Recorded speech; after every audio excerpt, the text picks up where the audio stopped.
Hi, welcome to the Brick Filmers Guild podcast, hosted by us, the Four Monkeys.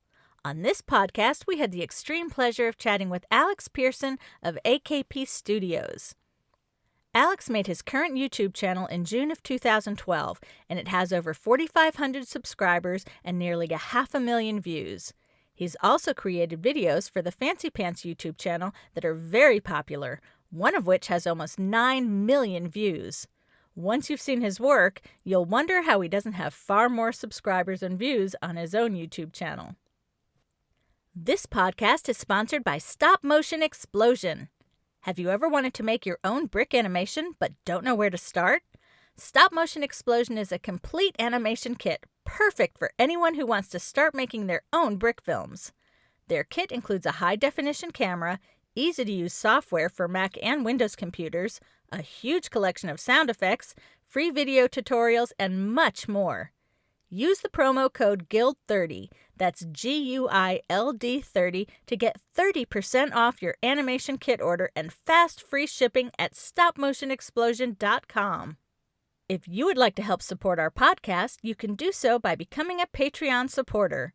Get podcast at least a week before anyone else and other perks only available to our Patreon supporters. So, without further ado, here's our conversation with Alex.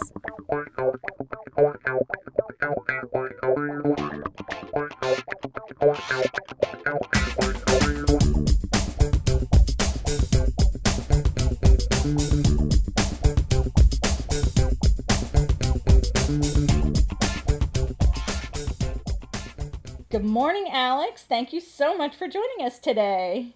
Good morning. Thank you so much for having me. We're actually really excited to talk to you because, obviously Dave and everybody has known you've been requested. Keshin was the one who actually requested a long time ago that we interview you, and so now we finally had the chance to check out your work, and holy crap, I mean, no wonder people have been requesting you because you are amazing. Oh, thank you. Yeah, it's awesome to be here. I know Chris was talking to me about you guys, and he said you should, go on the podcast, and so here I am. It's awesome. It is awesome. I've known you guys for forever, Yeah, well, we've been around forever. Yeah. But one thing I did notice before we get into your origin story and all that, you've pretty much been a better brick filmer than me the entire time, starting from when you were like, well, I wasn't doing it back in 2005, but by the time I got to brick filming, you were still better than me and still are, so you've always been better to me. So it's kind of depressing for me, but it gives me something to look up to. And someone fun to talk to. Yeah, I'm excited to just open up and talk. I mean, I don't really do this kind of stuff that often, and I'm pretty, I don't know, not many people know a lot about me, so. Well, they should. Yeah, they should, and we had so much fun, watching your videos yesterday. Your commentaries are hilarious. Oh, thanks. You have, you're funny.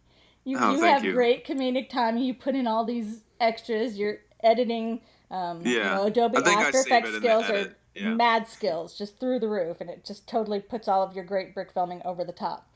Thank you. And they're educational. Yeah. I mean, for people are always, a lot of times these podcasts are great because people get tips. It's always nice to hear how other people do things because it gives them ideas on how they should do things. But you put together all of these tutorials, is that how? Well, they're the behind the scenes, and then there's the commentary, which both are awesome. Yeah, I mean, those you give like the most amazing tips. So people, if you guys want, editing and all sorts of tips, you need to watch Alex's videos because holy crap, you're getting tips out the yin yang there. Do people say that anymore? I don't know. Well, I just did. All right. Yeah, I'd like to do more. I just haven't had a lot of time recently, but just do more tutorials and stuff and videos just in general. But yeah, but they're fun to watch. You're obviously very comfortable on camera. I mean, it comes across that way, and it's fun, and you make them fun to watch. Even like your mistakes are funny. They're just that's what makes it gives you part of the charm, and I enjoyed watching them so much. I like the jump cuts to the close up of your mouth and stuff like that. That's what I'm talking about. He's funny, you know. Yeah. They're anyway. I can't tell you how much I enjoyed it. So, wait. I also have to add in the music because I love your choice of music that you add in throughout your commentaries and stuff. They're so enjoyable and random, and I was relaxed. I was just like, I wasn't feeling too great yesterday, so I was just like chill on the couch and watching them, and the music was going, and you were being funny. I was just like, this is great, I was just really just relaxed and had fun watching them. Well, I'm glad I could brighten up your day. That's awesome. So good to hear. Do you go to the trouble of like picking different songs? Like, okay, I want this song for this, because you have a lot of different music, and they're all great. Yeah, I do. There's a couple people I use. They're on SoundCloud. One of them is Joachim Karud. I'm not really 100% sure how to pronounce his name, but he's got some awesome music. And if there's this the behind the scenes for the Grandpa Vader video, the first one. That's actually copyright strike. So don't use his music. It's great music, but I learned from that, and I'm trying to, in the future, using copyright-free kind of music, So yeah, there are a lot of royalty-free sites available to everybody, and I have like a list, and actually we have it on the Brick Filmers Guild.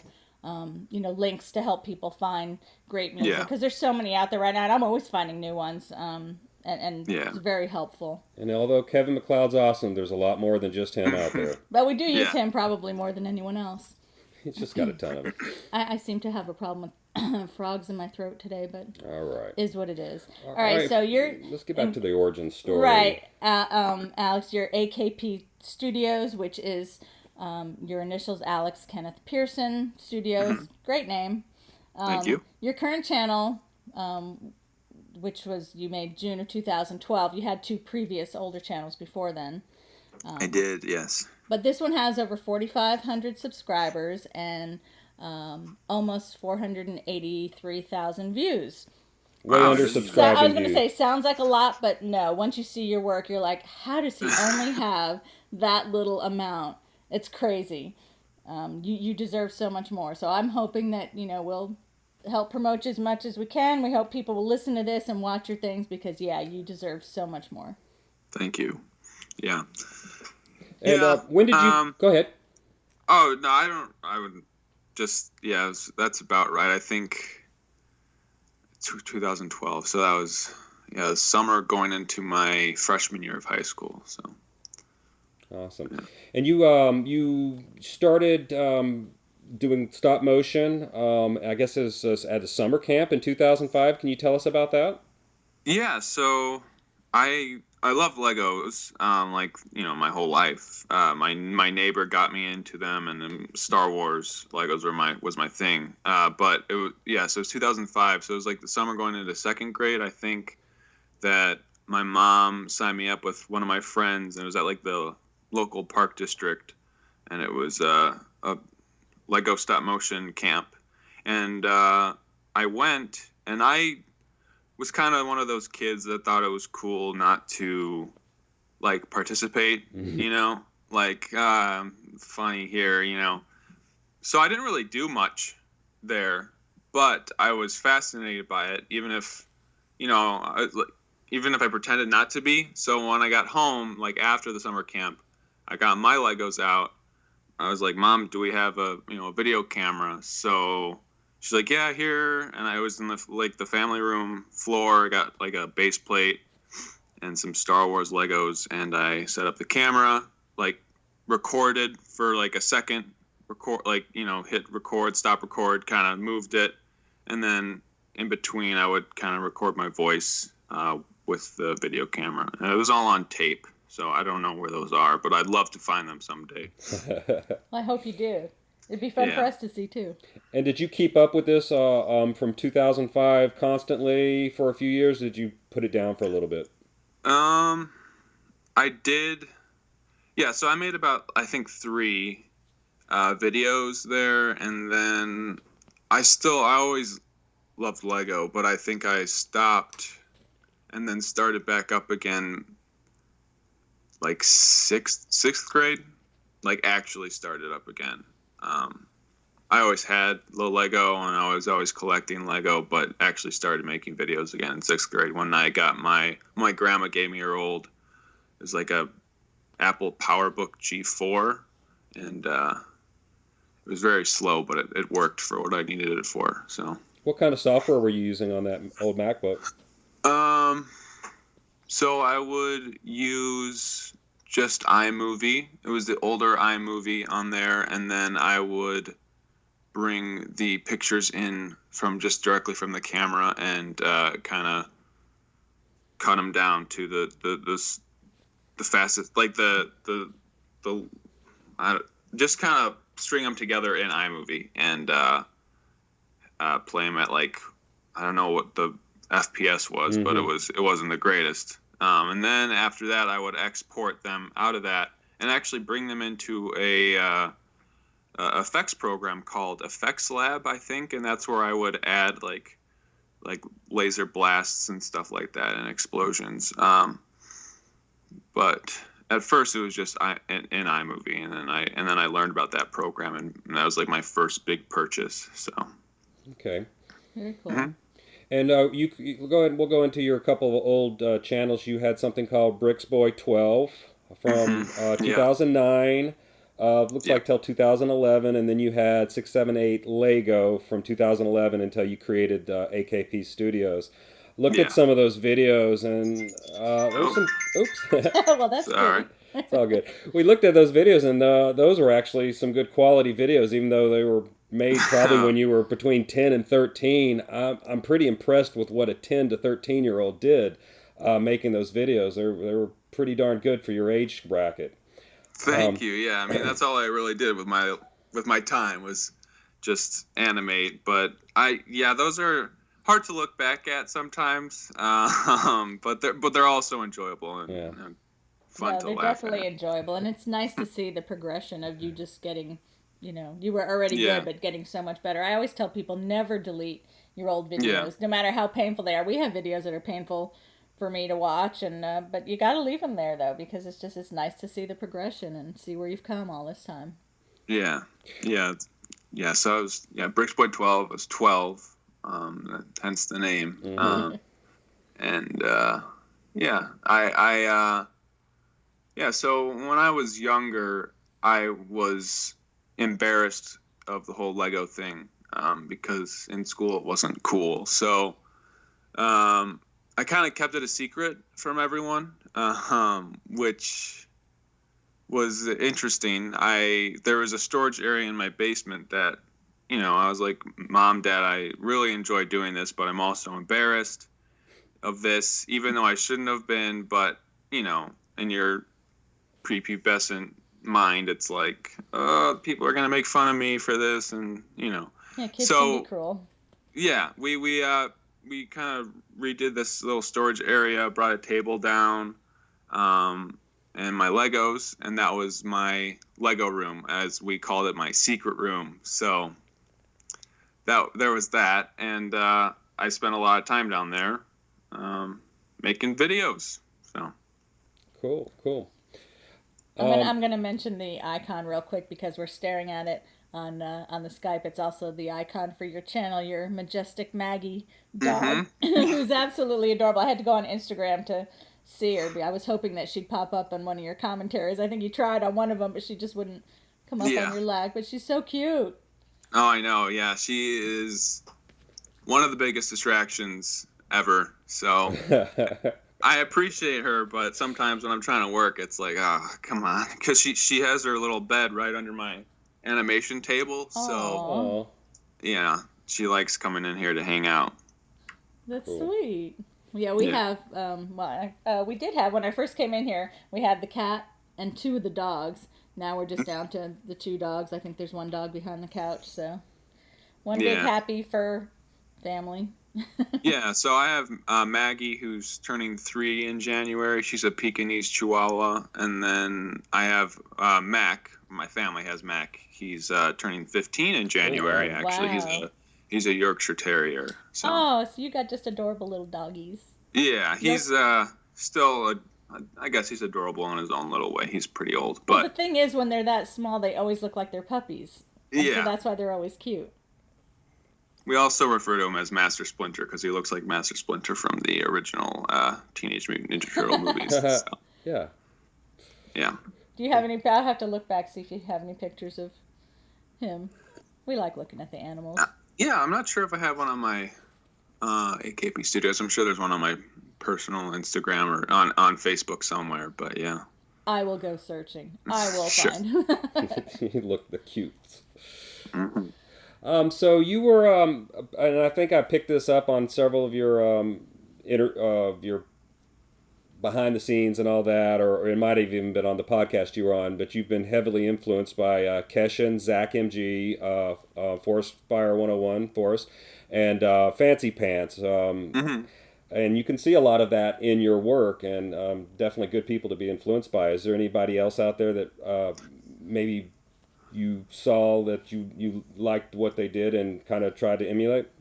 Yeah, so those are all great, and I, took big influence off of them. And there's another, so way back when, like back in 2009, kind of when I started Brooks Boy 12, I was a big fan of Star Wars, and I did the whole kind of, there was this era where kids would collect the clone troopers and it'd be like make Star Wars animations and stuff. And there's I don't know if you're aware of him. He's Solid Brick Studios. He's David. a YouTube channel. His username used to be Lego Boy 1 2 3 4 5 6 7 8. Yeah, okay. Yeah, and he made Lego Star Wars animations, and I was like, "Whoa, these are so cool!" And I kind of made Lego Star Wars animations like that. That's what I have on my Bricks Boy 12 channel. But since then, I've kind of moved away from that. I still watch the videos here and there, but yeah, my biggest influences now are probably Forrest and Keshin and Fancy Pants and Zach MG. Mine too. Yeah, when we grow up, we want to be just like them. Yeah. And it's been really awesome just in the past couple of years actually getting to know them and talk to them, which it's just been really cool. Because I never really thought, when I was younger, I was like, oh, these cool guys are like really cool. I'm never going to be like them. But just recently, me and Keshin have been going back and forth a lot. And just it's just cool to share like tips and tricks with each other and, Well, they're all really nice, down-to-earth guys, so they're really easy to talk to. And, we've had Forrest on, we've had Zach on, Keshin, still working on him. But because, like I said, because of Keshin is, he's the one that wanted us to interview. So thanks, Keshin. Appreciate that. We definitely love Thanks, it. Keshin. Interview Jordan sometime. Right. Fancy Pants. Yeah. I'm hoping he's going to make some more videos himself. I know that you've made a few for him, but I'm hoping he gets back into it. I think he's got his hands full with family and work, but I'm definitely hoping he creates some more content because he's one of the masters. Yeah, he reached out to me like maybe a month or so ago asking about tips or like ideas for his set that he's working on for Clone Training Center episode 3. So hopefully that's coming eventually. I don't know. Cool. Yeah, hopefully it's in the works. Speaking of sets, though, your sets are beautiful. Oh, the fact thank that you you. just do them all yourself and you don't use any of the what do you call it? Pre-built. like what we do. They're beautiful. They're absolutely stunning. Thanks. No, it's actually that. What was it? This one? Or Well, that? it's, yeah, I see. I watch all the videos, but then I forget which one has which scene. Well, we'll go ahead and blast all the way up to your most recent one. It's the one take James Bond. Although it's awesome, I actually like the other one more, but that one's awesome for its own reasons because it's all one shot and crazy. How long from start to finish did that one long? I think it's a minute and a half, 2 minutes long. It's like 45 seconds. 45 actually. seconds. Okay. How long did it take to actually animate that? Because that was over the course of several days, right? Yeah. So I took a couple of day breaks, but overall it was probably about 8 or 9 days. just not constantly animating, but here and there I'll go in and do some, like maybe like, take 20 pictures, 40 pictures here and there. So. And did you leave all your equipment on during this? Yes, yeah, I did. I was using a webcam, and I left all my lights on. So. Oh, well, must have got warm down there. Yeah, it wasn't bad. I think I was using like 3 lights. So. Are you still using incandescents, or you flipped over to like switched over to LEDs or? Yeah, I have LED now. Okay, they're a lot cooler. Yeah. Yeah, exactly. And if I understand, you used your C920 camera, That's right, your webcam. This is something I've seen a lot of you animators do. Just when you have some tight shots, you like using this non-DSLR or DSLR camera to do some of the shots, and I definitely want to try some of those techniques out because I miss my old webcam because it could just do some of these angles and close-ups that my good proper camera just won't do. Yeah, and it's so much easier to set up shots. Takes less time. Just it's nice, but it does have its limitations. I guess. You can't control your depth of field very well, or at all. Yeah, no, it's just very shallow. Yeah. Yeah. But also from an economical point of view, it's a great thing for beginners to use. Yeah, I picked that up for like $60 at Best Buy. So nice. Yeah. One of the things that we've noticed in that one particular James Bond and pretty much all your videos is you do a lot of scenic elements with flat plates and minimal studs, which just really take it to a different level. But I can imagine that's very difficult to do in some situations, and without the studs, probably actually easier to do certain shots. Yeah. So one of the things I think you mentioned is like you would take like the flat piece out and put a studded tile so the person or the minifigure could stand on it.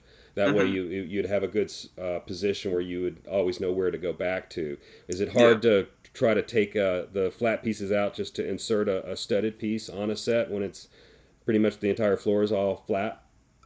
Sometimes it'll be a little difficult if the piece is bigger or like a 1x4 kind of thing. But I typically just take a piece of sticky tack and kind of stick it down on there and pull up, and it comes up pretty easily. Sometimes I'll take a couple more pieces with me, but just put those back down. Okay. Yeah. But I think I started doing that with the tile floors in my first James Bond video. That was where it was really present, and after that I kind of felt like I set a precedent for myself, so it's a positive and negative. I think it looks really cool, but it does take more time to animate on the smooth floors. Now the one-take action scene, I believe it was mentioned on the Dangerous Bricks podcast that you did not plan that one out 100%? Yeah, not really at all. I kind of went with the flow. Yeah, because that was like my last... Well, it was my last like Lego project before I started on the Stickbot stuff, which we can get to. Definitely. But I just was like, I want to do a little short video, and I kind of had this idea in my head, and I built the set, and then I let the set sit there for a little bit, and then I was like, okay, I guess I'll do this. I'll start animating, and I kind of just started animating, and then like as it progressed, I was like, okay, I'll have this guy run in from behind and jump on his back, and just kind of random things. So then I went and put together a minifigure that looks like a bad guy, and he jumps on his back. Kind of. I didn't have a script or anything. Mm-hmm. And you had that entire set built to where you could easily remove your walls, correct? Yes. Yeah. So you were probably pulling those in and out constantly. Yeah. Yeah. And we'll go ahead and slide into your Lego James Bond, The Encounters. I think it had a different name at one point. Spectre or something like that. Yeah. I think I was wanting to release that while the Spectre movie came out, but I'm not sure if it came out before or after it was released. I'm not sure. I don't really remember. But what camera did you shoot that one with? It's my Canon T3, which I still use today. Yeah. Cool. Well, definitely one of the scenes, just starting off right at the beginning where the guy's walking across the unstudded hallway with these beautiful scenic windows in the background, which made the lighting look awesome. Yeah, the windows were beautiful. Thank you, yeah. So, there was just a lot of that, just beautiful scenic work. I'm just blown away by, how good you are at building scenic. But one of the things I noticed is you do some of your effects in camera, and some are done with After Effects, which I'm thoroughly impressed by your After Effects skills. I'm terrible at it, still learning. But you did a lot of you do several of your effects in camera, but you like bullets hitting the wall, and you have them leave a mark, and then you've got to track those the rest of the way, and that just seems like a pain. I can understand why Keshin and Forrest drill holes in their sets. That way you don't have to composite an M later. I was considering doing that actually, but I was like, I don't want to do that to my Lego, but it would have saved so much time and helped with continuity. But it was fun doing all the visual effects, sitting there for hours. It's it just kind of you just sit down, relax, and just get into it. Maybe listen to something or watch something on I don't know. That was that whole video was I storyboarded that entire video, so that helped with filming, and then all the visual effects were like kind of, I need to add this bullet hole in the background here, and then after a while it kind of just was like they forgot about the bullet holes, so I stopped adding them in the background. So I think one of the things you mentioned on one of your behind the scenes is that you composited, I guess, some of the torsos on some of the minifigures. I did, yeah. For that main bad guy, the torso kind of it cracked, or was his arms are too stiff, so I put some sandpaper in the arm holes, and I kind of sanded them down too much, or the arms were too loose.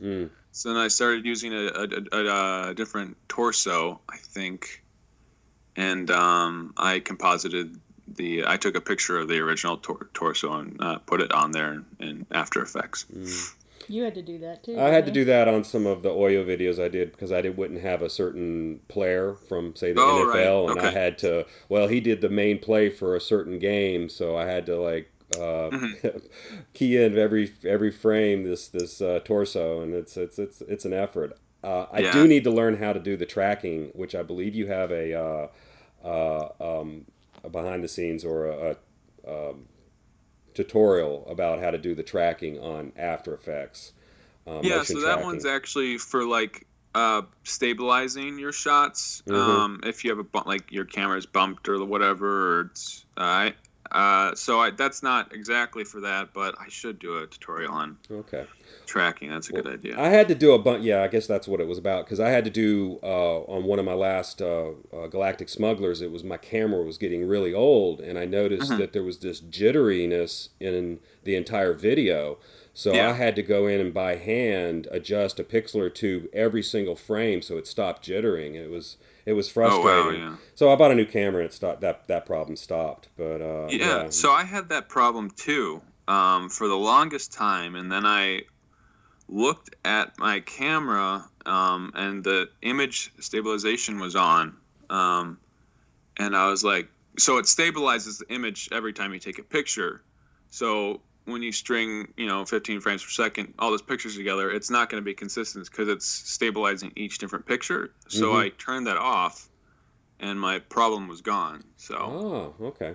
So then if I do that, the only problem with my old camera will be just dead pixels. So yeah, I have that too. I gotta upgrade soon, but yeah. Cool. So is that what you shoot at, 15 frames per second, or do you? Yeah, 15. All of them. Okay. Have you ever played around in other frame rates? Yeah, so I don't know if you know OnBeat Man. He's another Lego animator. We're pretty close friends. I've known him since I started AKPstudios, but he had a video called A Date for Kylo Ren. He animates 24 frames per second, and I animated a scene for his video, and I use 24 frames per second. But that's about it for trying out different frame rates. Yeah, I prefer the 15. 24, you just have to do such minuscule movements sometimes. Yeah. It's really hard to do 24 and make it look good. Yeah, it's just a time suck, and when you're dealing with Lego, they're so limited in their movement anyway. I don't really see the point, but Well, to each their own. Some people do 12 and make it look good, so I wish I could do that. I can't make 12 look good. I can make 15 look all right, but not 12. Yeah, I've been wanting to test that out, the 12 at 2s or whatever. So I forgot to mention when you guys were talking about compositing on the torsos that it was compositing and not composing, because none of us are composers. Oh yeah. And this is where we need to add in that picture from. Because that was fun. It's those little details. I love those. They're funny. Funny humor. Yeah, I try to embrace my little slip ups, And that's great. I totally appreciated all of them. So. Yeah. Yeah. And you liked, Kim, the hand being blown off shot, and then the kill falling off the balcony. Yeah, the falling off the balcony to me I was just like, how did he do that? How did you do that? I think for the beginning of the fall, he was kind of sticky tacked onto the balcony, and then it was just masking. So. It was beautiful. Thanks. Yeah. Weird thing to like, but it was double a really tap. Sorry. What were you saying? I'm a female, so I constantly interrupt people. It's just. No, you were going first. My bad. No, it was just it's a weird thing to like, somebody falling off the balcony and falling to his death, but it was just so impressive. It's like, wow, that was a beautiful fall. Thanks. Yeah. When they were shooting, I guess when he's running past all the bookshelves. Just all those little bullet marks, and then where you actually had where it took a chunk out, and you could see the head behind where the bullet hole was. That just must have taken you forever.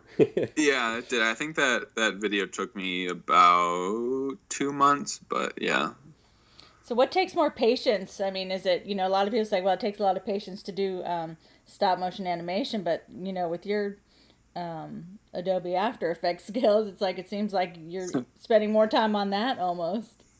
I think it depends on the shot, visual effects wise, because if it's like that one long tracking shot where he's running past the bookcases and bullets are flying, and I'm also tracking the bullet holes onto the bookcases, that probably takes more patience than the actual animation, because I'm only animating one character and he just kind of lifts up his arm. So I guess it just depends. There's also a scene where he reloads, and I think that was more challenging with actual animation than it was doing the visual effects, although I did paint out all the sticky tack I used to support his arm when it was out of the socket, so that took some time as well. Well, that's definitely one of your superpowers is your After Effects skills. So, thanks. We'll move on to I guess your relationship with Fancy Pantses and the videos that you made for Jordan. Yes. You made a Lego Star Wars Grandpa Vader and Kylo Ren, and you also made Chewbacca versus Kylo Ren epic final lightsaber battle. Both of them were really awesome, and these were you animated them, correct? Both parts for that Chewbacca video, yeah. So. And I believe you did all the After Effects. I think Jordan did the audio. Is that correct? He did the audio and he wrote it. Yeah, correct. How'd you find yourself in doing videos for Jordan? Did he reach out, or what was the backstory there? Yeah, so there's also I think there's a Christmas video too. Okay. And then there was a Batman video. So I think in total it's like about 4. But I think it was I graduated high school early in 2016, and because I've never been like I said before, I don't follow.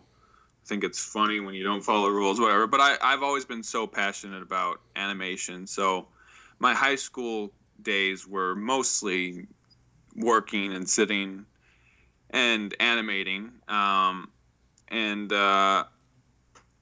So I graduated early, and I didn't really have a plan. I mean, I haven't gone to college, but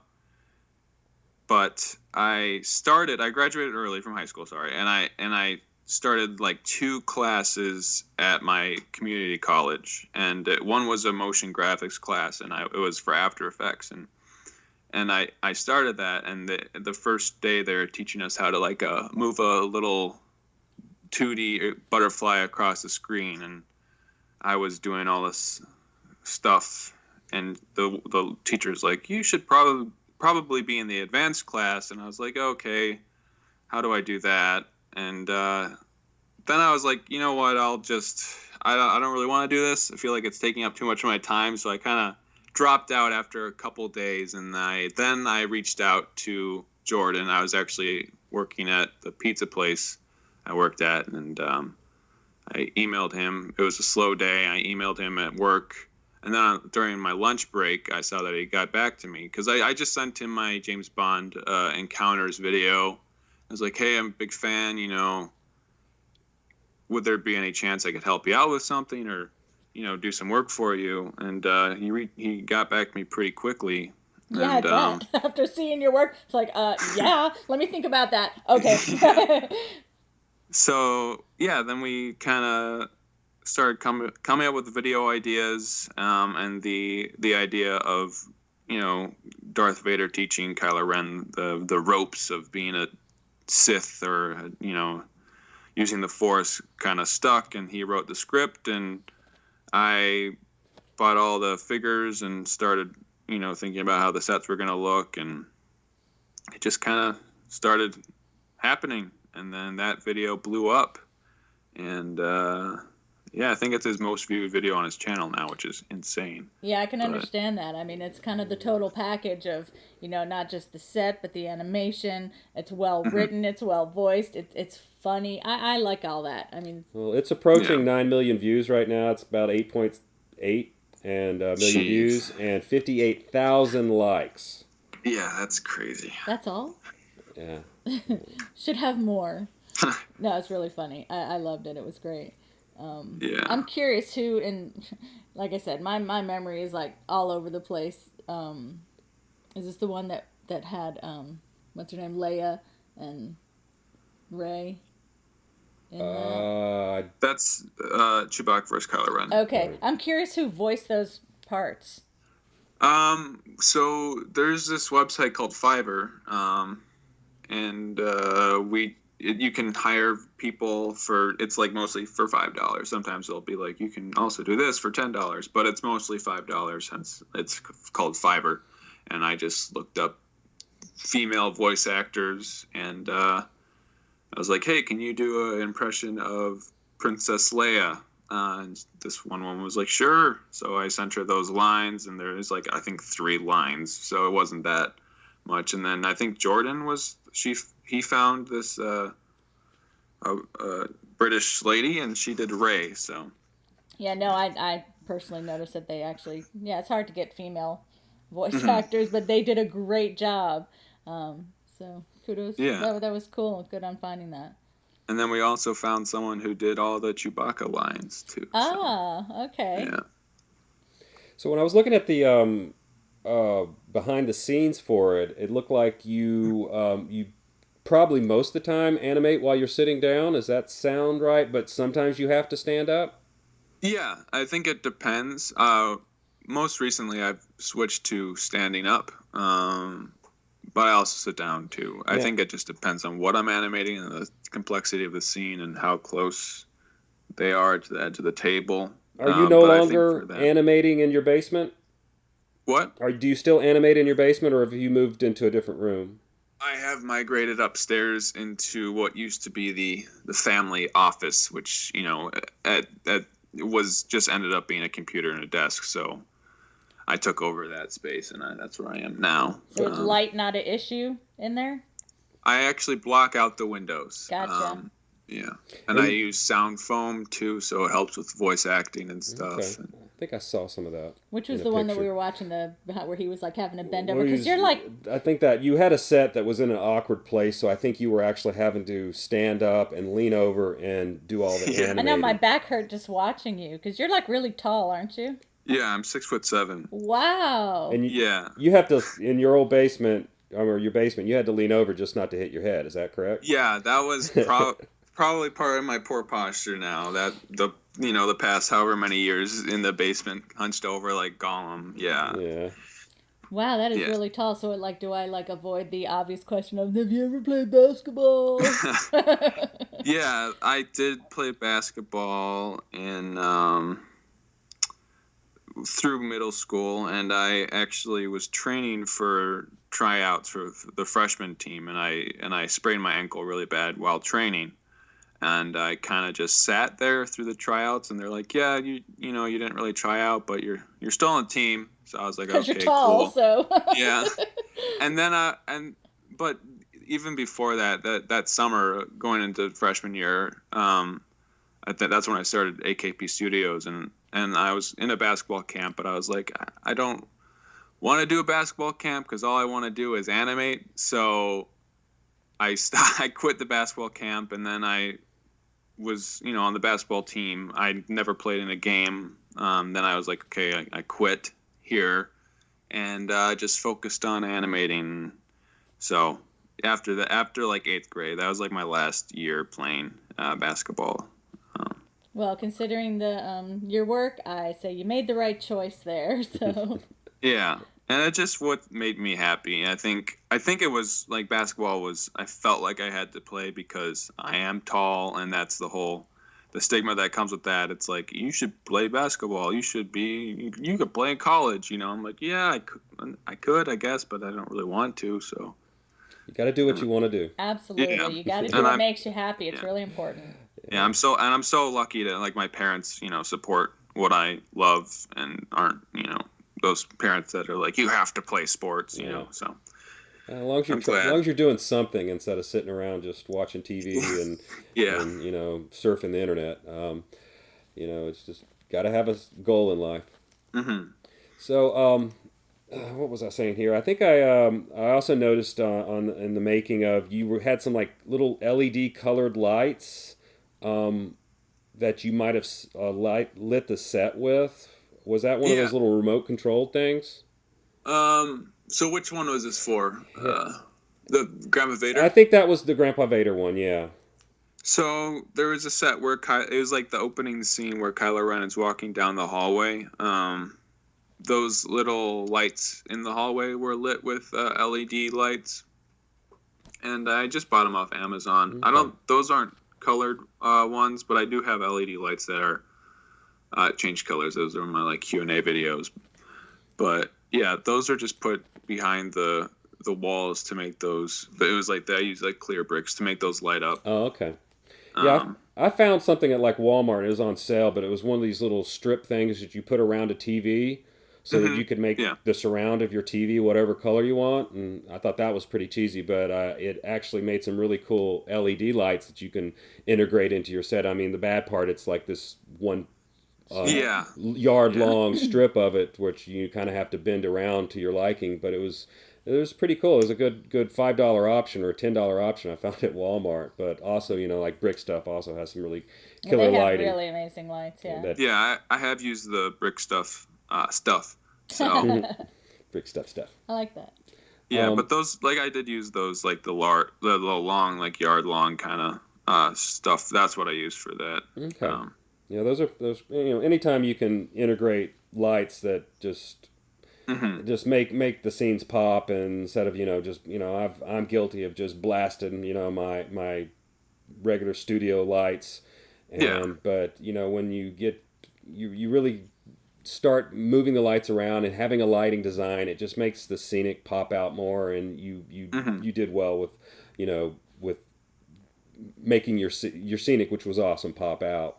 Thanks. Yeah, I think there was a scene in the TIE Fighter where Ben and the Darth Vader are going to, I think they're going to buy a lightsaber or whatever, but they're in the TIE Fighter cockpit, and I did use Brick Stuff lights, and I just kind of put them in like red studs. So I remember that shot. That was one of the many shots that stood out. I even liked when they were walking out to the TIE Fighter to just the street. You didn't just use street base plates. You made your own streets. Yeah, I would have. I don't think I have any of those base plates, but yeah.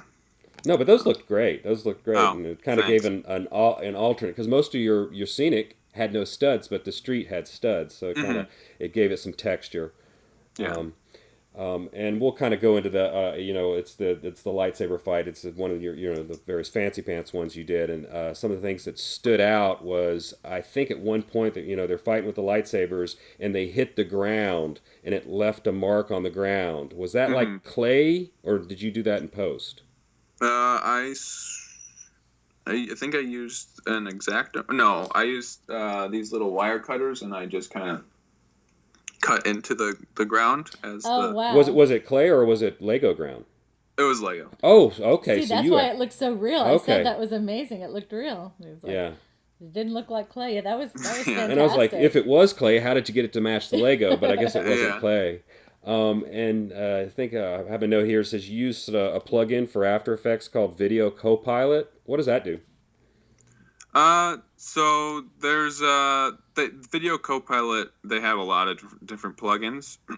I use the Saber plugin, which it's like a lightsaber visual effect. It just makes it really easy to make lightsabers with. And I've been using Element 3D, which kind of integrates a 3D modeling and animation program into After Effects. I've been using that recently, but other than that, they have they provide action essentials, action movie essentials, just like a bunch of stock footage. That's cool.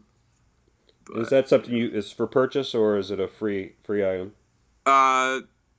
Saber is actually free, but a lot of their stuff is for purchase. Yeah. Okay, a few free things to get you interested in the purchase stuff after you're hooked. Yeah. Okay. Another scene that I loved out in that one is when Chewie was thrown, and I believe he hits the ceiling. Yeah. And that's just, I love anytime you see ceiling in a brick film. Because you don't see it too often. You don't see it much. Yeah. And I liked that shot. And if I'm not incorrect, On Beat Man, and his name's Gus, is that correct? Yeah, Gus. And he did the music? He did do the music, and he also voices Kylo Ren in all those videos. Yeah, he did a great job on both of those. Yeah, we're trying to woo him, get him to come and do a podcast with us. So, hey, Gus, come see us for a podcast. Yeah, I'll let him know. Yeah. Yeah. Let's see, was there anything else in there? I guess you also did a Batman shower surprise for Jordan, is that correct? Yeah. Let's see, what popped up there that I thought was awesome? I didn't see that. I guess I just missed it. I think I showed it too. The Bat Cave was just incredible. You did a great job thanks. of that. So let's see if there's any other notes here that do you ever do, when you're doing your sets, I mean, do you look at pictures to get inspiration, or is this just all in your head and it's like, I just kind of want to, you just kind of play it by ear and build your sets, without any kind of looking at pictures or anything? Most of the time it's just in my head.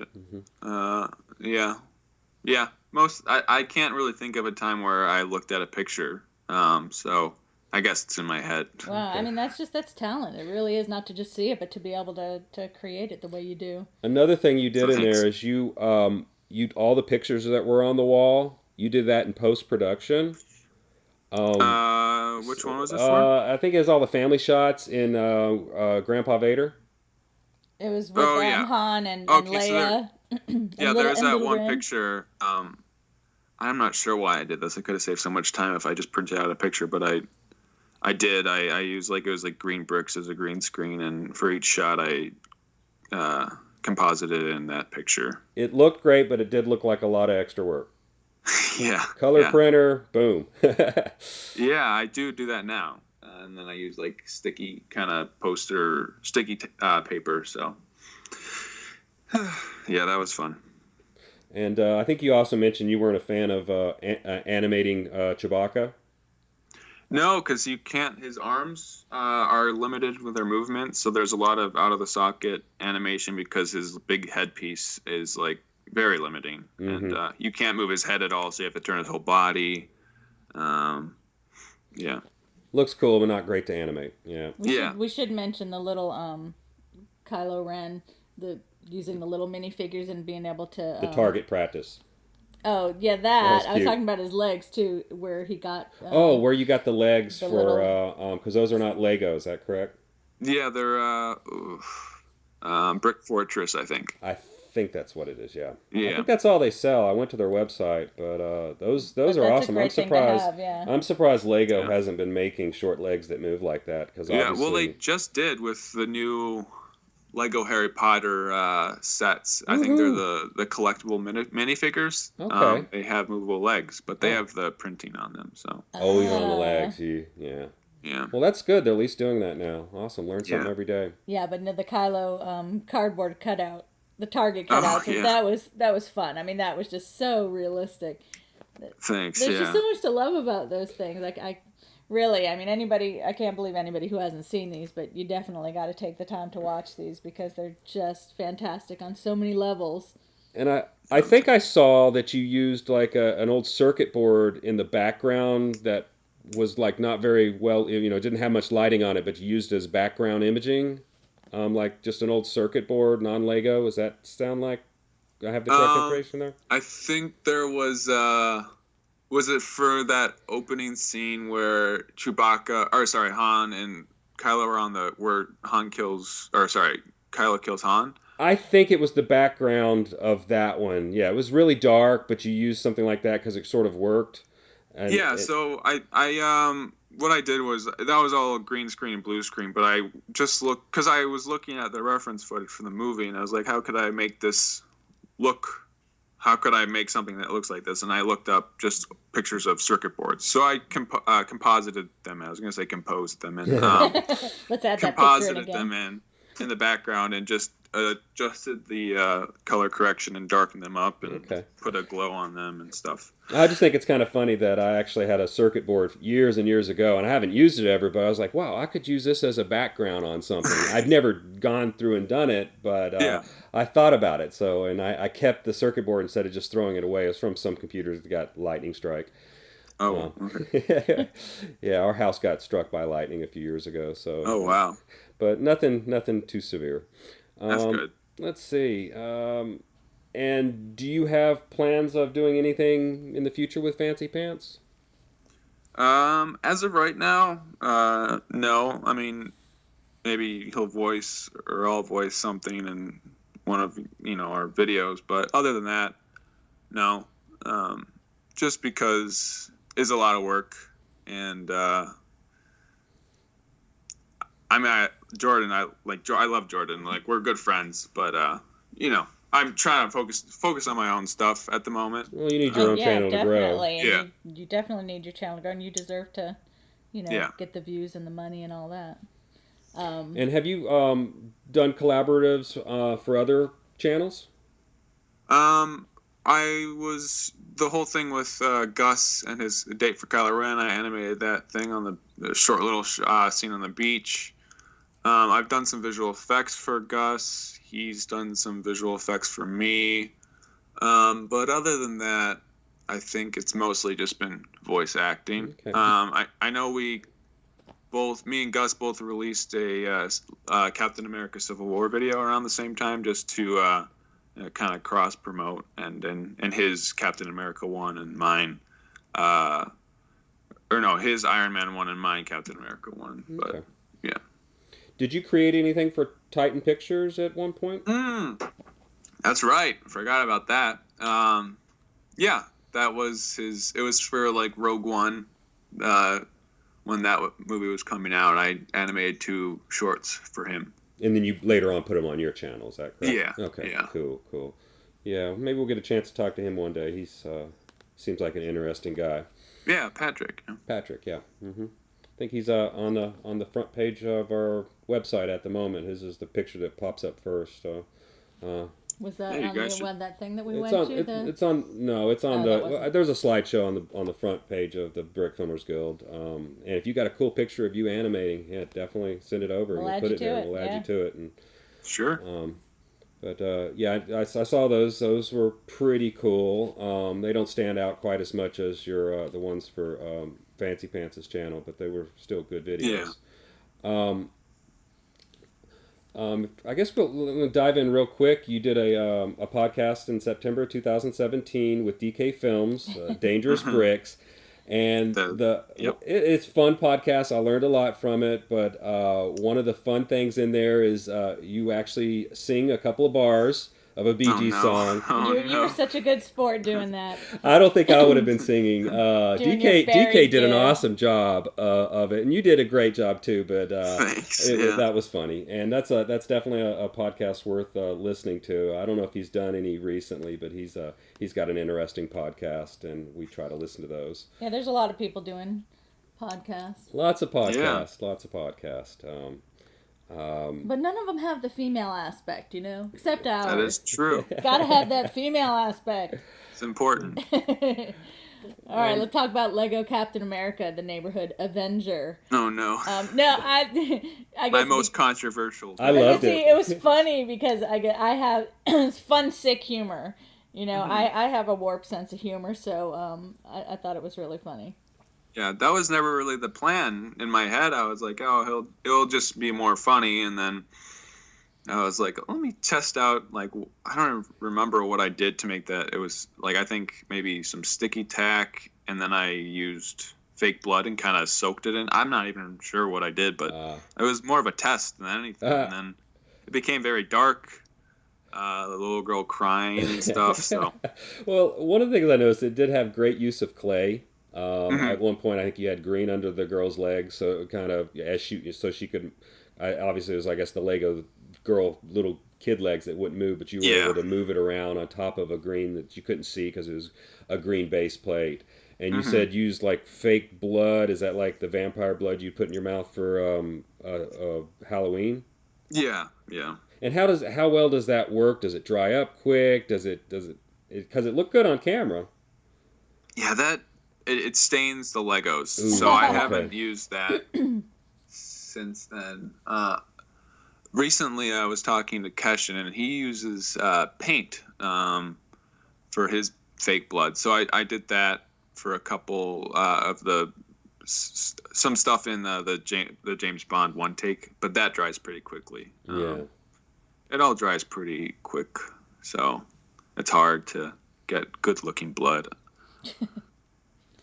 Or you could just slash your finger. Well, not your finger, because then you can't animate. Can't do that. That would dry too quick.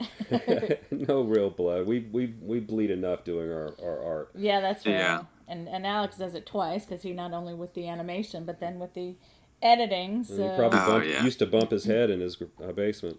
Oh yeah, many times. I just got used to it, but yeah, like I got to the point where I had to slouch down and it's just second nature. But sometimes it come out of nowhere and just surprise you and be like, oh, I haven't felt that in a month or so. But it's fun. Well, glad you moved out of there and saved your head. Yeah, me too. So I would imagine a lot of your time has been taken up with some different non-Lego commission work. That is correct. Yes. The Stickbots. Stickbot, yeah, which have been awesome. Yeah, those are awesome. How many of those have you made?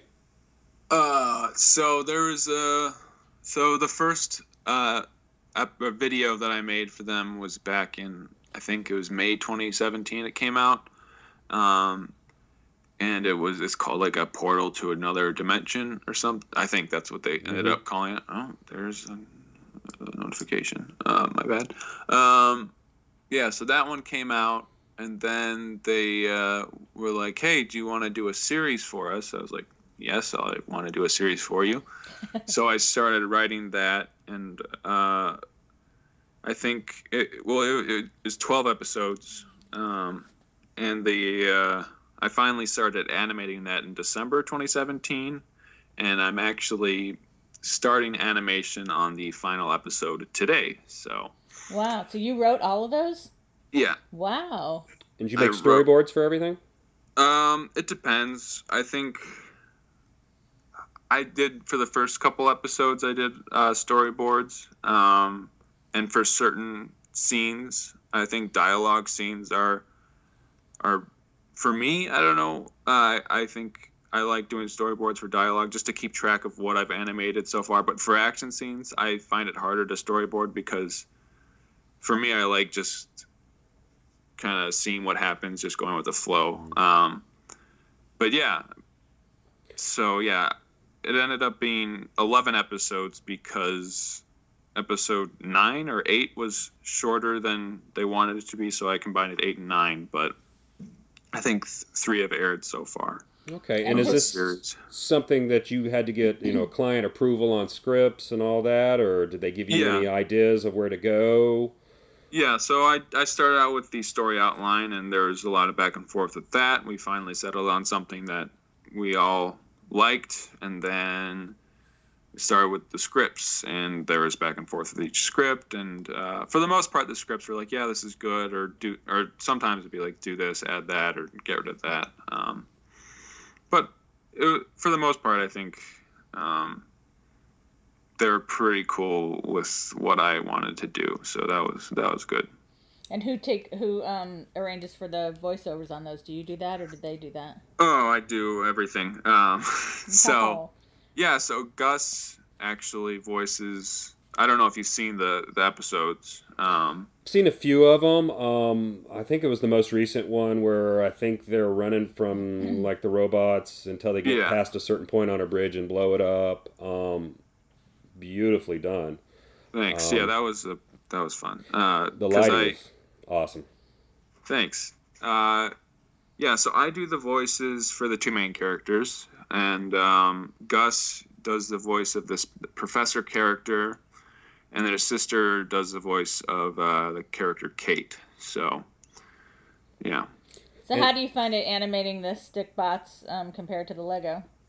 Oh, I tell you this, I miss Lego, but no, Stickbots are fun. I think there's some limitations, but once you get used to them, they're pretty easy to animate, and I do like that they're bigger than... they're like 4 inches tall, right? Yeah. Yeah. Oh, those are big. I didn't realize. Well, yeah, so you don't have to move something a half a millimeter just to do, it's a little bit little bit more realistic. Yeah.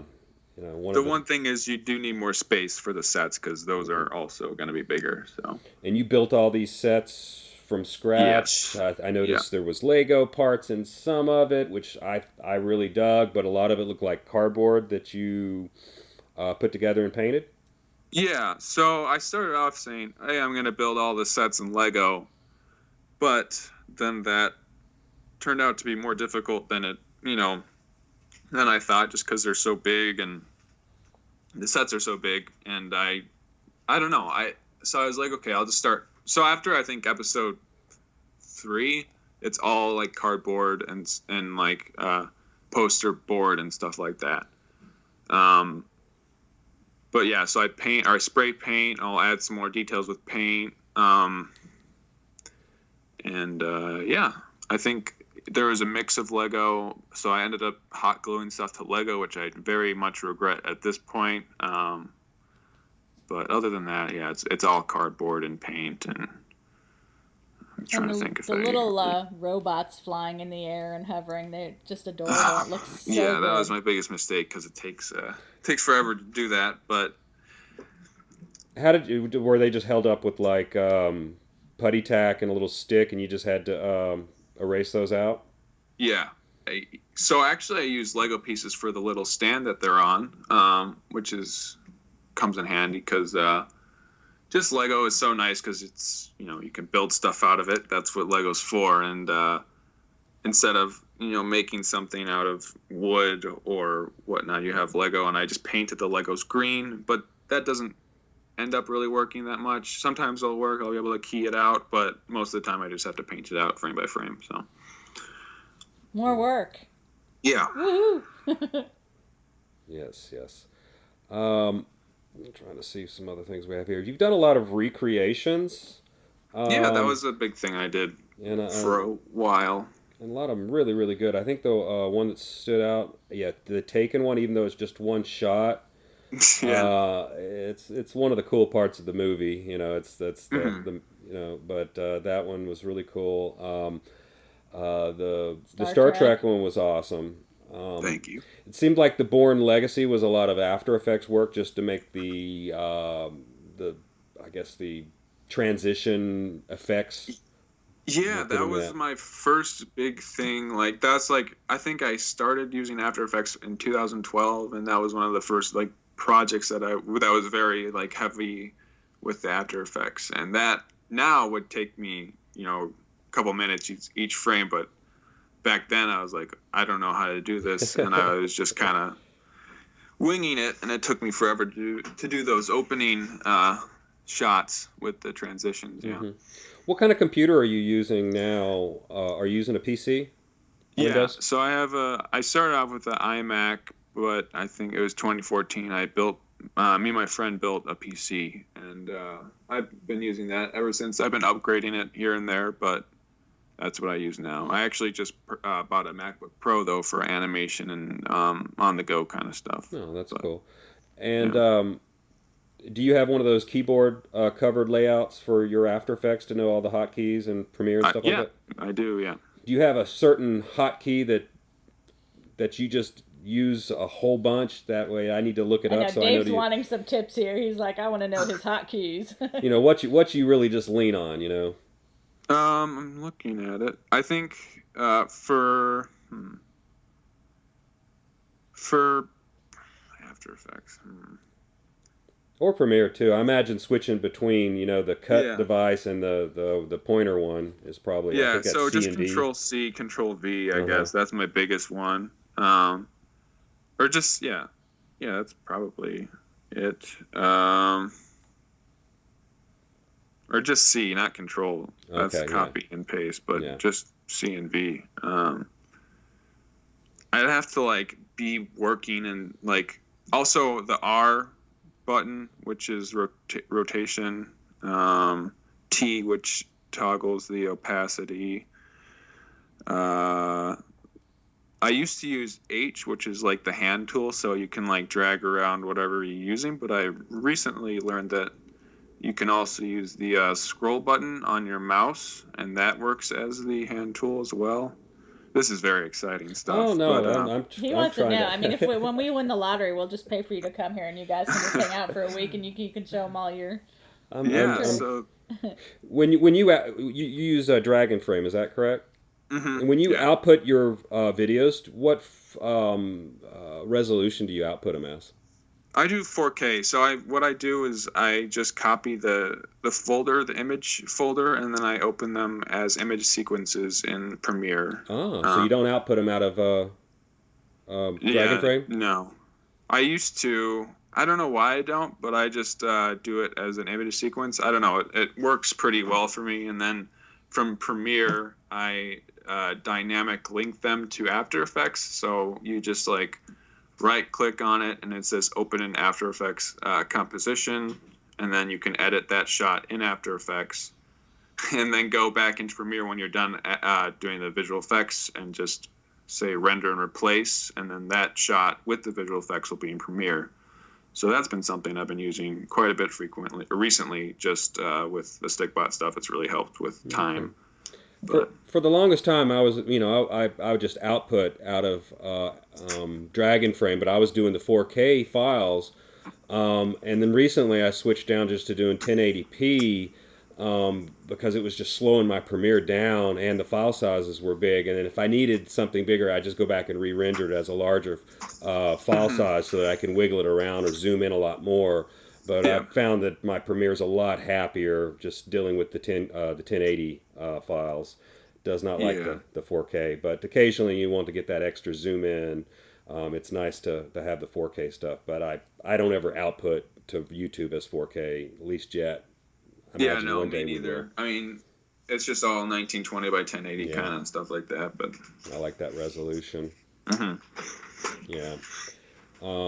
Let's get into Captain America. Just from me, just from a watching point of view, a non-brick filmer, just the action of him throwing his shield and hitting somebody, and that's just it looked amazing. Looked very Keshinish as well. Thanks. So this is the Civil War one? Civil War, yeah. Okay, yeah. Just every time he flings that shield. It's like, wow, it's really impressive to watch. Looks really those are always beautiful. fun to do. And that's done in After Effects? Or did you... So I'll mask out whatever was supporting the shield. It just depends, I guess, on the shot. I think with the Neighborhood Avenger one where he, knocks the cat out of the tree. I think part of that, the part where it actually makes contact with the cat, that was shot on a green screen. But when it was like the first shot with it, when it was going and bouncing out the tree, that was in camera. But I, use supports and mask it out. And do you add a blur, even though it's in camera? Do you add a blur in After Effects to the actual shield?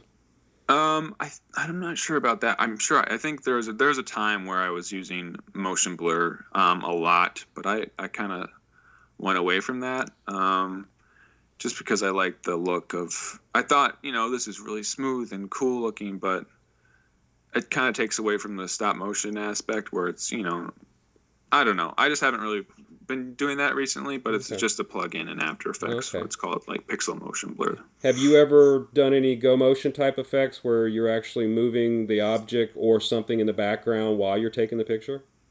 I haven't. I've wanted to try that out. Actually, there's been a couple of things in the Stickbot stuff, but other than that, no. Okay. I've just done a couple of tests, and it's really cool. Yeah. It's kind of hard. I wish I had some sort of robotic type things to move whatever around so it would move constantly when you take the picture. But do it put long exposure, hit the button, and slowly move the set, and you get some cool effects. Let's see. What kind of a microphone do you use for doing your voiceovers? It's a Blue Yeti. That I'm using that right now. I think that's just what it's called. Okay, and that plugs into your computer USB. And what are you using, like Audacity or?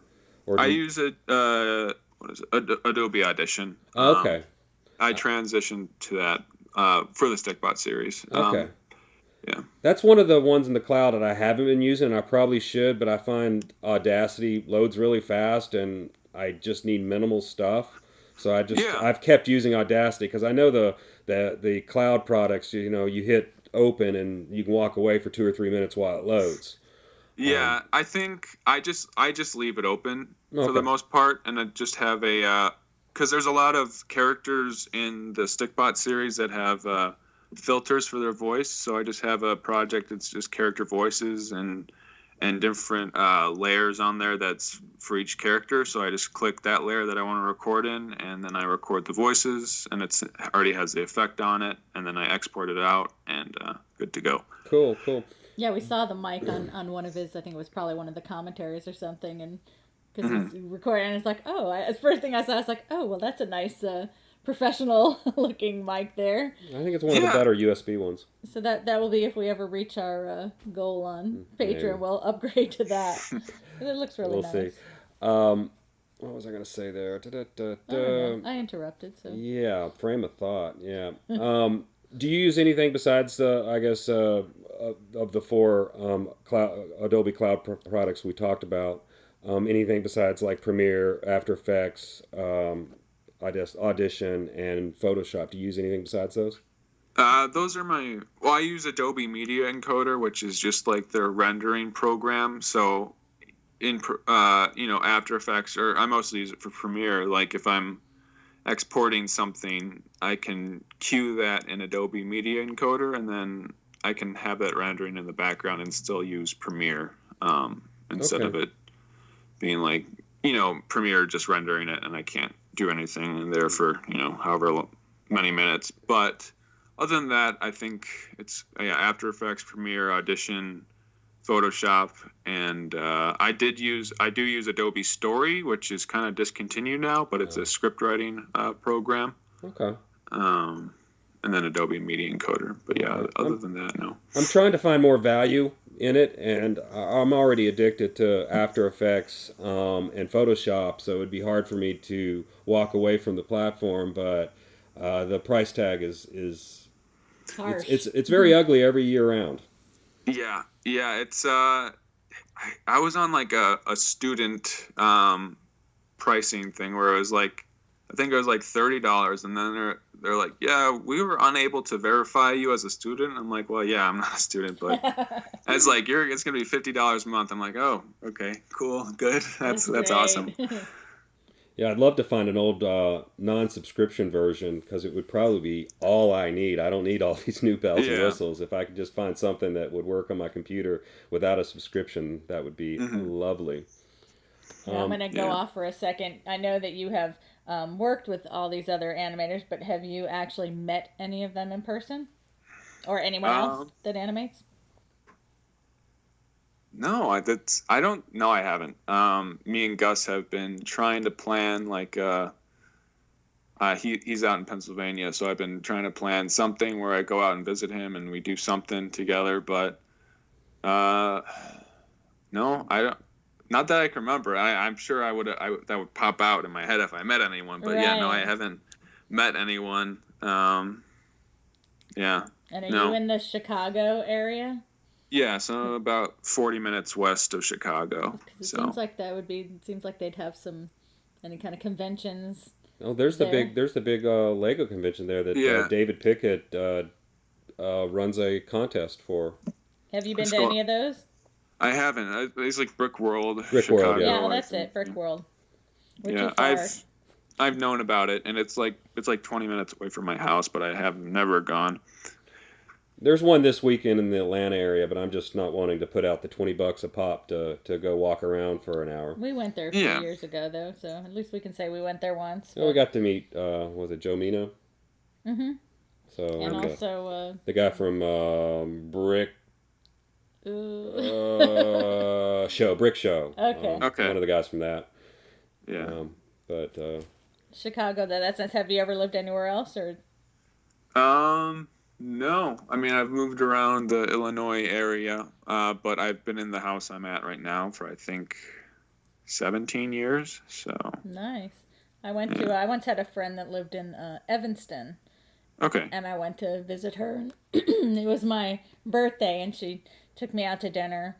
Might have been in Chicago, I don't know, or if it was there, I don't remember. But I don't even remember the restaurant, but she must have told the waiter that it was my birthday, and he came out with the cake and he started singing happy birthday, and we were sitting outside, because in Chicago or in Illinois you can actually sit outside without burning up. Yeah. But everybody that was sitting out there started singing happy birthday to me, and I was just so overwhelmed, and I just thought it was the sweetest thing, and I was just like, wow, just what nice people, and it was just so heartwarming and wonderful. I'll never forget it. It was just an amazing experience, and I just thought everybody was so nice. That's cool. They're all right for the most part. They're pretty good. Yeah. That's because they're not burning up like we are here in Atlanta. Yeah. So. Yeah, it depends. Sometimes it can be really hot, and ups and downs, I guess. Yeah. No, there's really hot, and then there's Atlanta, which which is, you can't even tolerate it. So. Yeah. Heavy. The industry's pretty heavy out there, though, which is nice. It's going really well. I'm not in the industry, but I like it. For Georgia, I love seeing how much stuff's being produced here. Yeah. It's the new Hollywood, so it is pretty cool knowing that we have all these. It's a really hard line of work. It's a lot of 16-hour days. I prefer the industry I'm in, or just making films on my own. What was that? He Walking Dead. Is that because he did a video? Yeah, you did several Walking Dead, and they filmed that here. So. Yeah. I never got into that show though. It was. Yeah, I'm a fan, but it has been declining over the past couple of years, and it's at the point where when me and my girlfriend watch it, it's more like, wow, this is not what it used to be. So, and we just kind of make fun of it here and there, but yeah. I don't know. I've been watching it since it aired, and I'm at the point where it's like I need to see this through, and even the main character's leaving this season, so we'll see where it goes. That's what I heard. I heard they kill everybody off, and I get so attached to people. That's why I can't watch it. Well, I definitely love all the shows. A lot of these shows coming out of Georgia. Stranger Things is one of my favorite. Plus, I'm of the age of what those kids would be if they were this now. Yeah. So there's a lot of 80s nostalgia, and it looks like what I grew up in, so it's really cool. Another show that came out was Insatiable. It's a little edgy, but it's hysterical, and it's made in Georgia. It has Alyssa Milano in it. Okay. So there's some, and A it's lot of great and Netflix has been giving Georgia some love. Yeah. That's good. I think Archer, the animated TV show, is produced in Georgia. Oh, really? cool. See, I've been wanting to watch that. I think someone that was on a radio show I listened to was an actor on that, I think. But it's just hard for me. Do you ever watch Bob's Burgers? Yes. It's hard to see his voice. He's Bob. I mean, he's just Bob. So to see, this other character, which really doesn't fit his voice. There's actually a parody within Archer where he is undercover as Bob, and he has his kids in the episode. Yeah. Oh my gosh, that's awesome. Yeah, we need to start watching that just because I think it'd be funny anyway. Funny show. So curious, do you listen to any music or podcast TV while you animate? Yeah. So for animation, it's more I'll listen to music or podcasts, and recently I've been more just because I'm on a bit of a time crunch, and I think listening to stuff sometimes distracts me. I've been just kind of going quiet and just buckling down and animating. But podcast-wise, I listen to, for the most part, I used to listen to more, but the Weekly Planet, which I think I was listening to the episode you did with Sean, and he did the Batman 2D animation video for them. I don't know if you remember that, but they're Australian. Gotta love the accent. Yeah, and then just that's about it. And then for visual effects, that's when I am able to watch TV or watch YouTube and just kind of, because I have like a 3-monitor setup, so I'll have that on one monitor, After Effects on the other, and then Premiere on the other, so I kind of have a multitasking kind of thing going on, but yeah. Yeah, because that can get pretty, without any kind of somebody with you there, it gets pretty lonely, Yeah. It's all right. I think the one thing I miss about the basement is the peace and quiet, because now I'm up on the main floor, and when no one's home, it's good when everyone's at work, but when people start coming home and there's a lot of stuff going on, my mom's watching, TV kind of stuff, it's more of a distraction. That's the one thing I miss about being in the basement, other than, that's about it. Yeah. And speaking of your mom, we watched this morning the little Mother's Day thing you did for your mom a long time ago, which I thought was just adorable and super sweet. I appreciated that as a mom. I thought it was really awesome. Yeah. That was fun to make. Yeah, she had the flowers as the muzzle flashes for her gun. Yeah. Yeah. Now, do you have a favorite? Any of your videos? Do you have a favorite of your own? Child. Yeah, I know they are like your children, right? Every time we release something, it's like giving birth, and you love them all. But do you have a favorite that you've done for whatever reason, sentimental or otherwise? It's probably either my James Bond, like the 007 Encounters, or my most recent James Bond video. I don't know. I feel like those are the most, hey, look at what I made kind of videos. Like the 007 Encounters is like my go-to, like when I want to show someone something that I made. When you want to wow them, that's it, because it has everything. I suppose. But yeah, and also the Grandpa Vader one, just because it's like, hey, look at this, it has almost 9 million views, so that's like kind of validates my, hey, I make Lego animations, but look at this, it has 9 million views, even though it's not even on my channel. It's just like, I made this. All our multi-million or over a million view videos are not on our channel as well. Yeah, I think we have 2 or 3, and they're not on our channel. One's on Sports Illustrated Kids, one's on what is the other one on? Well, it was on Machinima, but I think it got removed. My Grand Theft Auto, it's no longer there. Ooh. I have to find out about that. That hurts. Yeah, it had like 1.8 million, but oh wow. Yeah. That's nothing compared to his though. Yeah, that's the thing. I was like, this Scrub It Vader video did so well, and then I was like, I can't wait for this next video, the Chewbacca vs. Kylo Ren, to hit millions of views, but it hasn't even hit. I think it's like just over 150,000 on Fancy Pants' channel, and mine it's over 100,000. So. Are you gonna put the other ones on your channel? No. I don't know if, because, yeah, I don't know. I talked to Jordan about it, but it's not the plan at the moment. Do you have you would know better than I would, a playlist, so at least it can direct people a playlist of videos that you've done that are not on your channel, so people know where to look to find them? I don't. That's a good idea. You need to do that. Put that I together. had to do a lot of research. Yeah, you definitely need to do that. You want people that's another way for people to find your work, especially those ones that have all those views and are so worth watching. No, you got to do that. I mean, we even have a playlist of videos that we voice acted in.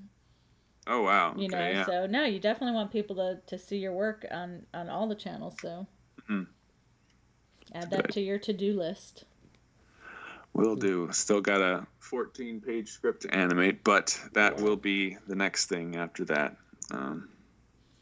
So do you have any other interests other than Lego, as if that doesn't take up enough time? Movie? I don't know. At this point, it's kind of my job, so it's just kind of doing my best to stay active. I just got a membership at Planet Fitness, so I'm able to go at late hours, and then my family and girlfriend. So it's probably about it. But most of my time is stop motion. So I'm excited because I'm almost done with this series, and I can take a little bit of a break and would like to get some Lego animation done. So what's your next Lego project that you'll be releasing? Oh man, I haven't really had time to think about that. I do have this idea for another James Bond video, even though I don't know why. I'm not even that big of a fan of James Bond, but it'd be a huge one-take action sequence. I don't know. I have this visualization in my head, bigger than anything you've ever seen before. But so we'll see about that. But that's the current idea. I don't know. Is there going to be a Lego Star Wars Kylo Ren's new helmet, or was that? I don't know where I saw that. That was happening, but then I don't know. I wasn't really happy with how it was turning out, and the whole premise was there's a shot in the Last Jedi trailer where Kylo Ren's helmet is crushed. And basically this video was going to lead up to how that happened. But now that the movie came out, we know how that happened. So, I don't know. We'll see. I still have all the footage for it, but I haven't finished animating it. And I think I was working on that back in May of 2017. So it's been over a year. I'm not sure if I'll go back to that. All right, let's try to make some people upset here. What's your opinion of the new Star Wars movies? The 7 and 8. Oh God, this is as bad as politics at this point. But, probably. I love the new movies, and I don't know. It's a really. I don't understand why everyone. What do you think? I liked them. I wasn't crazy about them. I do like 8 better than 7. I thought 7 had some silly stuff with the big planet destroyer, planet killer, or whatever. 8, I didn't like the first time as much when I watched it, but when I watched it again, a lot of the problems I had with it disappeared. So I do like the movies. I'm hoping certain things happen in 9. I'm hoping there's a misdirection on saying Rey doesn't have parents, when I'm hoping that Ben and Rey are brother and sister. Really? Okay. Yeah, I'm also hoping that was it Snook, whatever. I mess him up all. I hope he's not really dead, and I hope he's actually Plagius. And he comes back to life, and he ends up being just both of Rey and Ren have to fight him again. I think would be awesome. What was the other thing I think I said? That because they're twins or they're brother and sister, I think they should be twins. Only Leia knew about it, and didn't tell Han, and maybe that's what led to the breakup or whatever. But I'm hoping those things happen. More that she didn't know, and that they were separated at birth, and she didn't. But know. I'm hoping that her parents aren't nobodies. That's just a misdirect, so that we just think no, they're not, and then we find out in the third episode that they're brother and sisters, kind of like what happened in episode 6. Return of the Jedi. So I've got my hopes. Personally, I enjoyed all of the movies except for, was it Rogue One? You didn't like Rogue One. But I've only watched like 30 minutes of it, and then I gave up because I was bored. But from what I've heard, just the ending alone is worth watching. So I really just need to give it another chance and watch the whole thing. Sure, yeah. So like my thoughts on Rogue One is like, whenever you first see a Star Wars movie in the theaters, you're like, whoa, this is amazing. Like this is depends. I guess a lot of people didn't have the same opinion about Last Jedi, but for Rogue One, everyone was like, this is awesome. But when you really look back at it, it's like the best part of that is the end fight scene on the beach, and then the ending with Vader. Darth Vader. Right, and that's what I've heard, and so I've missed that. So it's worth me watching the it. DVD. It's just I didn't like. I guess I didn't like the actors. I didn't feel like they just didn't captivate me, so I didn't care about them. Yeah. And if you don't care about the people, it's like, well, why do I want to watch it? Because I really don't care what happens to you. Except for the robot. It wasn't the greatest robot was character cool. development. Yeah. I also thought Solo was fine, but I think I don't really. It was good. That's the one we haven't seen, and I'm hoping it's going to be great. You said on Twitter that you love Solo, so I'm hoping people I respect are giving me good advice, because I've heard both things about it. I got a gut feeling I'm going to like it, but maybe not love it. I think that is the same thing. Like I got out of the theater and posted that on Twitter, but over time I think it's like I don't love it, but it was good. So yeah. But for Last Jedi, and I think my favorite parts were the subverting expectations with killing Snoke, and that Rey wasn't anyone. So I'm on the opposite end of the spectrum. I hope they don't bring Snoke back, and I hope Kylo Ren's just the main villain now. And I don't know. I just like that they're kind of changing things up. Okay.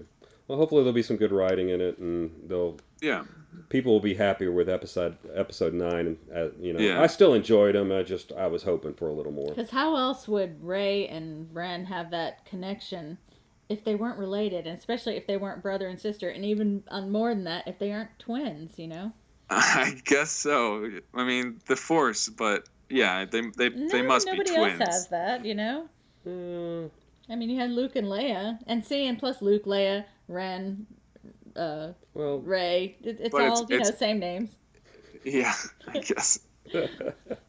That's whatever. That's just the mom and me. What can I say? We digress there, but it's fun to have a little side shoot conversation, and it seems like you knew enough to have a good conversation about it. Let us pontificate. You're a good sport, Alex.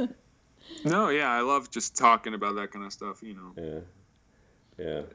There's rumors that the next movie is going to be split up into 2 movies, but I don't think that's going to happen. We'll see though. Oh, I'd love to see them say that there's 3 after this, and this is all the whole the director of 8s, and they say he's got a trilogy that has nothing to do with the Skywalkers. I'm actually hoping it's like, no, we were lying about that. There's going to be episode 10, 11, and 12. Oh, I'm sure they'll do that sometime down the line. But yeah, he does have his own. I think Daniel Craig just signed on to his trilogy. So it seems like you would want to if they're following the kind of the arc of the other ones. 1, 2, 3 ends bad. 4, 5, 6 ends good. So it seems like 7, 8, 9 should end as bad as 1, 2, 3. Yeah. And then they can come back out of the trough of misery. Yeah, 30 years later or whatever. Yeah. The great grandchildren. Yeah. Mm-hmm. Yeah. Anyway. So do you see where do you see yourself? Do you see yourself 10 years down the line being like a professional stop motion artist? Yeah, or would you want to go a different direction? The writing. I mean, you could with your skills you could do any of that. So. And your preference, or right now you're just kind of enjoying what you're doing and seeing where it takes you? Yeah, I don't know. I've never really had a plan. I think this whole Stickbot thing came out because I was actually in Portland, and I was trying to visit Leica Studios, which is in Portland. But they're like, hey, yeah, we don't really do tours, but there's this studio that Oz West is the studio I work for that does the Stickbot stuff. And I was like, okay, cool. So we called them, and they're like, yeah, we don't really do tours either, but we'll send him some Stickbots. So they thought we were calling, because I was with my family. They thought we were calling in, and I was like a younger child. And they're like, yeah, we'll send him some toys. I'm like, well, I don't really want Stickbots, but okay. And then we called back, and we're like, kind of told them how old I was and what I did and stuff. And they're like, oh yeah, you come in. And so I got a tour of their studio, and I showed them some of my work. And then like about a month later, they contacted me asking to do some work for them. So that's awesome. Of course, I can still send you the Stickbots. Yeah. I think I'll take them. Yeah. Yeah. No, that's great. Yeah. All right. Well, we know you have a lot of work to do and a lot of things to animate to get done, which we're excited to see. So I guess we won't take up any more of your time, but we really appreciate you taking time out of your busy schedule to talk to us. Oh yeah, thank you so much. We'll leave links to your Twitter, your YouTube. I believe you have a Patreon account, Instagram, and your Facebook on the blog that hosts this audio. So they'll be able to find you that way. But definitely don't forget to do that playlist, because you need to make sure everybody can find all your brilliant work. I mean, it's worth seeing, and you need to be proud because it's amazing. So make sure people can find it easily. Yeah, I'll do that. So. Yeah. Thank you guys so much for having me. This is a pleasure. Thank you. Well, definitely our pleasure, and we look forward to seeing everything you do. Can't wait, and enjoy the rest of your day, and have a great weekend coming up soon. So. Thank you guys too. Don't work too hard. Oh, well, we'll see about that. And just enjoy. Make sure you take time for yourself. Get some sunlight. Yeah, all right. Don't live the vampire life all the time. Well, yeah, it's kind of my lifestyle at this point, but well, you don't. I had to notice. I'm a teeth person. You have nice teeth, so you don't have the vampire teeth. So. Thanks. That's good to hear. All right. All right. Thanks again, Alex. Much appreciated. Take care. Thanks. You too. All right. Bye-bye. Bye. Thanks so much to Alex for joining us, and thanks to everyone who stuck with us through this entire podcast. Please check out our sponsors and partners on the Brick Filmers Guild homepage, and don't forget to check out Alex's amazing brick films on his YouTube channel. We want to give a huge thank you to our Patreon supporters: Spuggastu, Something's Awry Productions, Frame 5 Studios, Mind Game Studios, Dark Dragon Films, Forest Fire 101, Sanjira, Spencer Katz, and Paganimation. You guys are so wonderful. Thank you so much for supporting our podcast. If you would like to sponsor one of our podcasts, please contact me through one of our social media sites. We would like to thank Kevin MacLeod for his wonderful music, which we use for our podcast and in our brick films. If you're listening to this podcast on iTunes, please rate and comment. We'd really appreciate that. So, until next time, bye y'all.